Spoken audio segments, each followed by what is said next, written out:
Nakatakda na ang semifinals ng PBA 2025 Philippine Cup. TNT na naghahanap ng Grand Slam ay muling makakalaban ng Rain or Shine at Barangay Ginebra makakatapat ang kanilang kapatid na San Miguel Beermen. So semifinals na mga ka-Buckets. Ito nga ang updated playoff feature. Sa kaliwang bracket, magtatapat ang number 1 team ngayong Philippine Cup na San Miguel Beermen at Barangay Ginebra. Best of 7 series ito.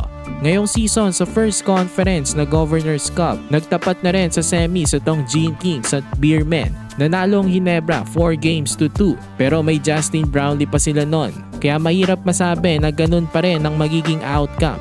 Ngayon, all-Filipino na kasi at ang SMB nga ang may pinakamaraming titles sa conference na ito. Nito namang elimination round nanalong Beermen sa Gene Kings 104-93 pero alam naman natin na ibang-iba ang playoffs dito. I think magiging close na series ito. Posibleng umabot sa Game 6 o Game 7. And I think kaya nilang talunin ang isa't isa. Mas malakas pa rin ang lineup ng Beermen on paper. Pero hindi naman nagkakalayo dahil marami ring stars ang Gene Kings. Tas well-coached team. Mahirap talunin sa isang series ang best coach sa PBA history na si Coach Tim Cone. So 50-50 ito para sa akin.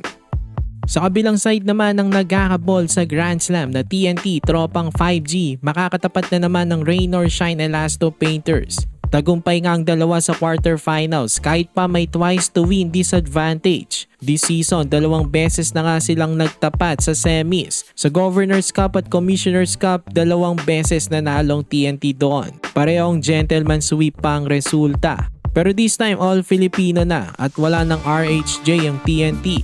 At may mga key players silang out. Wala ngang Castro ang TNT ngayon at Nambatak. Pero nagbalik naman na si BGR at may mga solid na guards naman silang nakuha this conference na sila Simon Enciso at Jordan Heading. So malakas pa rin ang lineup nitong TNT. Nitong elimination round, nanalong TNT sa Rain or Shine 111-103.